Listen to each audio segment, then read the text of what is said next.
Hi, this is Peter. Welcome to another episode of Beyond Cane Pull. I'm going to preface this by saying everything I'm about to say is either based on my own personal experience or my own personal opinion.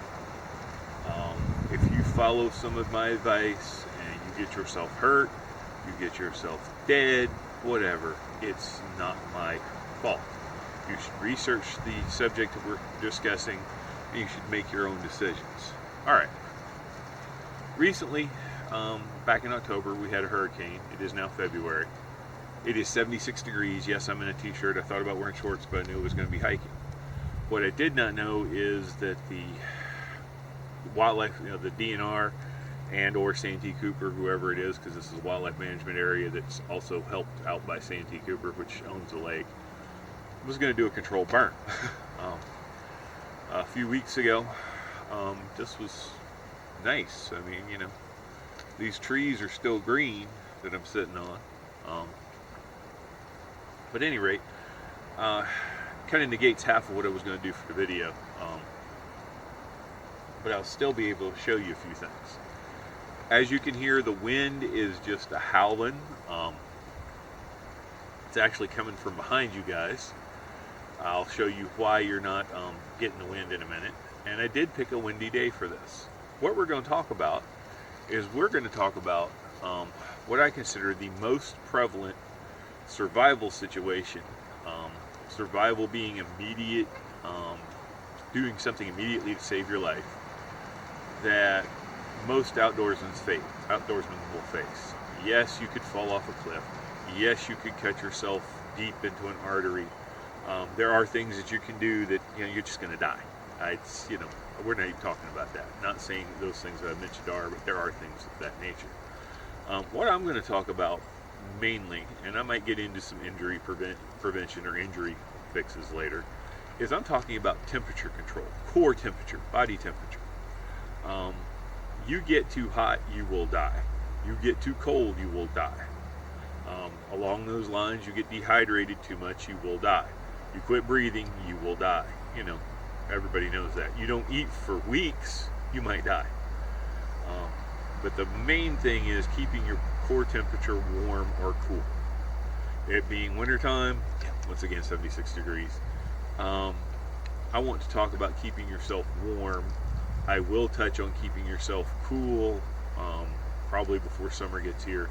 But today we're going to talk mainly about keeping yourself warm. Alright, the most likely thing that's going to happen to someone who is in the outdoors in the wintertime, whether you live up north, whether you live further south, whether your winter is 76 degrees, which is not usual for us in February, or whether your winter is minus 76 degrees, is you're going to get wet and you're going to get cold. Be it snow, be it rain, be it sleet, be it falling in the water, you're going to get wet, you're going to get cold. Part of preventing some of the cool would be staying out of the wind. Just having your wet body with a wind coming by cools you off. We know this from in the summer. You take a dip in a lake, you get up out the water, wind's blowing and you're cooled off. You're cooler than you would be just standing there outside the lake. There again, we're talking about keeping your body cool, but you understand what I'm saying. You get the analogy. Okay, so I'm going to throw a scenario out there. No, I'm not going to go do this, but I'm going to throw a scenario out there. In this very area of the lake, not necessarily here, I have had an instance where I had a boat swamped. I got soaking wet. Thankfully, it was middle of summer. Thankfully, it was not an issue. It was a pretty warm evening. I was able to survive and get to the boat ramp and all. But I have also dumped a canoe and fallen in. I have slid off a bank and fallen in. Most of the time, I am somewhere next to the boat ramp, near the boat ramp if I'm on foot. I don't travel too awful far. But if I'm in a boat, I may be a little further out. Regardless, you may have hiked 3-4 miles. You've gotten wet, soaking wet. You've been immersed into the water. You are now facing 40-degree temperatures. Colder, warmer, a little bit warmer, whatever. Anything that gets your body temperature colder will cause you to die. No ifs, ands, or buts about it if it goes on long enough. Now, I'm going to also preface all this by saying I have filed a flight plan. What I call a flight plan is I've let somebody know where I'm going and let somebody know when I'll be back. Even today, I'm a short walk from the parking lot. I'll let my wife know I was going to be here, let my wife know I'll be home by the time she gets home. So, alright, we've fallen in. We're cold, we're wet. What do we have on us? Well, hopefully we have a pocket knife. You know, sheath knife, a knife. Hopefully, and in this demonstration I'm just going to show my lighter, we have a cigarette lighter. Cigarette lighter being the number one thing. However, this is going to do us no good if it gets wet till it dries out. But we've put this into a plastic bag, Ziploc bag. We've kept one on us in a Ziploc bag. I also happen to have a ferro rod on my keychain. You know, it's not a big deal. I like to have two sources of ignition. I also actually could start a fire today with a magnifying glass in my wallet, but that's neither here nor there. Alright, so we have a lighter that works, we have a knife that works. If it's been raining, I will expect you guys to have researched how to start a fire, a wet fire, in the rain, or if things are wet, using a knife, using a lighter, get to some dry wood and get your fire going. I'm not going to cover fire making. There's so many videos out there on fire making, so many good ideas, so many bad ideas. In an emergency, in my opinion, as long as you have a source of ignition, which in my case would be a lighter that's dry because I Ziploc bagged it, or something I'm going to show you later on in another video, I'm going to be fine. I can find some wood, dry tinder, this hanging from a tree, dry as a bone. I could start a fire with just this if necessary. That was just a piece of pine. Here's a piece of briar. That's not connected. It's pretty dry too. I'm not going to try and grab it because it's briar. Alright, first thing we need to do is get out the wind. I'm going to pick the camera up and I'm going to do a little walking around and I'm going to show you some things.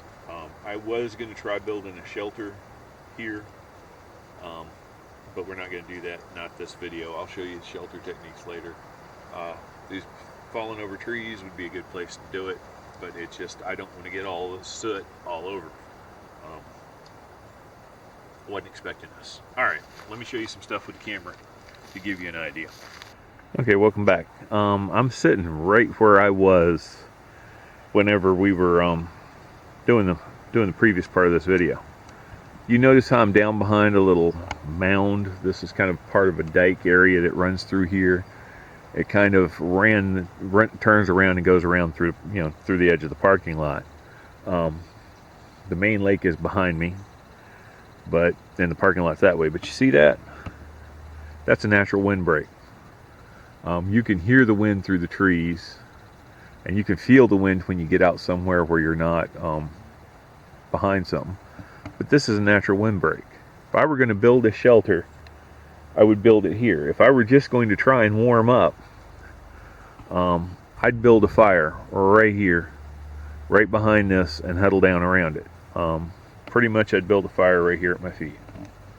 That's not exactly at my feet, but that's in the open. Now, of course, I would scrape away the pine straw to get to the dirt, make sure there were no roots, but I'd build a fire right there, warm up and dry off.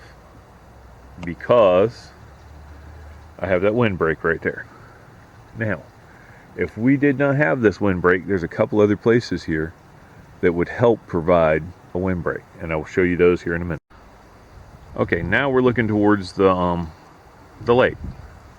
See that big old stump root right there, or that big old root that's been pulled up?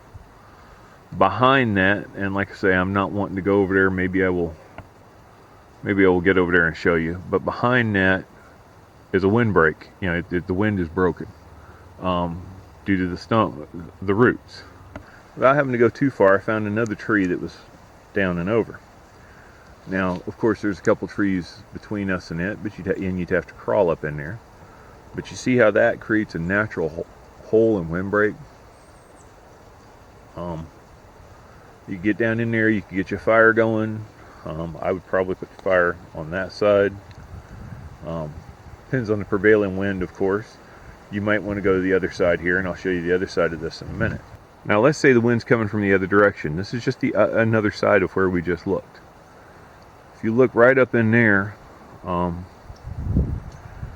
you know, it's nice little sheltered from the wind if it was coming from the other direction. You look right up in here, you see these two trees laying down side by side. I know it might be hard, but you could actually shelter in right up underneath between those trees. That would give you a windbreak on each side of you for a good part. Yes, they're a little off the ground. And you'd have the windbreak right here. Alright folks, once again we're on top of the hill, or the dike as it were, right here, but looking down over there, you can see how there's a hill, and a valley or a ditch, which is not really a ditch because it's much higher than everywhere else. Still a little low spot. Right over there would be a perfect spot. I'm going to zoom in. Right over there would be a perfect spot to make an emergency fire to dry off. You're protected on two sides. And I don't know if you can see the wind moving things or not, but there's no wind moving down there. Just, you know, in a survival situation, when you've gotten wet, you've gotten cold, priority is get out of the wind. Depending on what you're wearing, get your wet stuff off that will, you know, will keep you wet and keep you cold. If you're wearing wool, it's better to keep it on. If you're wearing cotton, it's probably better to get it off, wring it out, and get you a fire going. Okay, thank you for watching. Hope you enjoyed it. Hope you learned something. Stay tuned. There will be more videos. Just an addendum to prove I'm not lying about the wind. This is me looking at my Jeep at the parking lot. Yeah, you can hear it, feel it. Wasn't dealing with this down there. It's almost wanting to take my hat off because I'm facing it direct. Nice on a 76-degree day. Not so nice on a 40-degree day when you're wet. Alright, thank you for watching.